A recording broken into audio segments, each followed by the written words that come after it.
Bonjour tout le monde. Donc le 1er janvier 2024, bonjour à nos étudiants, collaborateurs, collègues, enseignants de l'école du maître. C'était une bonne année, toujours avec des hauts et des bas, bien sûr, et des luttes, mais aussi des victoires. Je vous laisse donc avec ce psaume 31, versets 21-23, qui nous dit d'abord aimer l'Éternel, hein, parce que sans cet amour de Dieu, il n'y a aucun espoir, il n'y a aucun progrès, ni dans la foi, ni dans aucun autre domaine. Donc l'école du maître, ça se passe bien. Donc nous avons, je crois que peut-être on peut compter à peu près 64, 65 étudiants inscrits, mais je crois que sur cette soixantaine d'étudiants, on a peut-être 20 ou 25, je dirais peut-être 20, 23 ou 25, qui suivent d'une manière régulière. C'est toujours le problème, bien sûr, parce que les cours comme ça, où on ne va pas dans des classes, où on fait ça en ligne ou WhatsApp, on est un peu solitaire, c'est difficile. On aimerait que ça soit autrement, mais des fois c'est comme ça. Et puis il y a une question d'organisation, donc j'encourage chaque étudiant de réfléchir, parce que si on ne fait pas au moins un cours, peut-être même deux, par semaine, ben, on ne pourra pas arriver au bout du programme qui est assez chargé. Donc je vous encourage à mettre de côté quelques heures par semaine, d'une manière régulière, toujours peut-être les mêmes heures, et à vous mettre à répondre aux questions.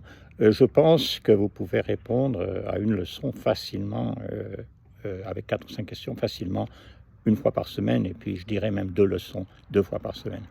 Voilà, alors donc merci à Jean Grenier, merci à Christophe, merci Christophe Muller, merci aussi à Senghor, et merci à Barbara qui continue avec quelques cours par correspondance, et puis aussi Brain White qui nous aide avec aussi certaines choses, et puis qui continue avec plusieurs étudiants. Au Québec, il y a un petit groupe qui se réunit tous les vendredis matins et qui étudie. Je crois qu'ils sont au 4e cours, ils font des bons progrès.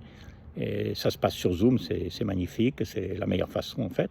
Christophe, il a quelques étudiants aussi qu'il fait lui aussi, plutôt par email. Et puis moi, j'ai pas mal de monde qui étudie par WhatsApp. Senghor, c'est un peu la même chose.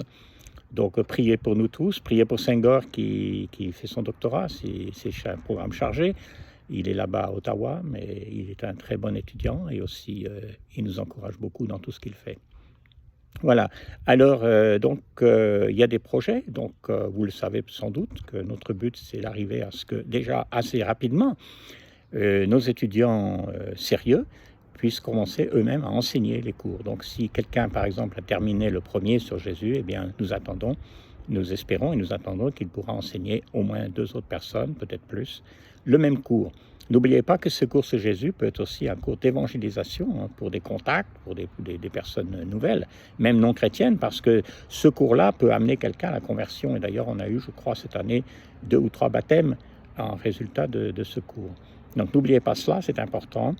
Et puis pour le projet à plus long terme, qui est d'installer localement des écoles du maître, je ne dis pas hein, sur l'Internet comme nous faisons, mais localement, eh bien, ça commence par ce qui est petit et ça grandit. Donc, moi, j'aimerais voir dans ces villes, par exemple d'Afrique ou même d'autres pays comme la France, où il y a quelques étudiants et qui pourront localement se mettre à former d'autres. Alors, on peut se dire, mais comment on va faire ça? Comment ça va se passer? C'est sur une base volontaire, il n'y a pas de rémunération.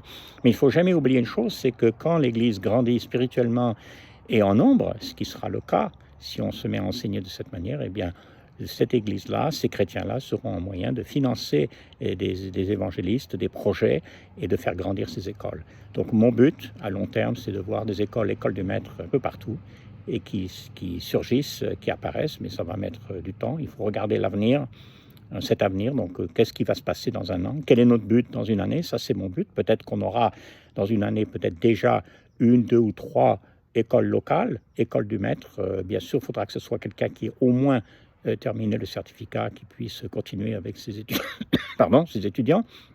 Mais en tout cas, il faut commencer déjà avec le premier cours. Alors, je vous laisse là-dessus et je vous laisse encore avec un psaume de bénédiction qui est le psaume 24. Lisez le premier verset. Ce psaume-là nous dit quelque chose d'important, c'est que tout appartient à Dieu, tout ce qui est sur la terre lui appartient. Donc, c'est lui qui nous donne ce que nous avons besoin et que si nous cherchons d'abord son royaume et sa justice, il nous donnera ce dont nous avons besoin pour notre vie, pour nos familles, pour notre travail. Eh bien, que Dieu vous garde et vous bénisse, vous fortifie. N'hésitez pas à m'écrire, à poser vos questions, à voir quelles sont les différentes manières d'étudier. Et puis, je prie pour vos familles, pour les églises, pour tous nos étudiants, que Dieu soit avec vous et vous donne, comme nous dit d'ailleurs le psaume 31 aussi, celui-là, courage, force et fidélité en toutes choses. Par Jésus, je vous prie. Amen.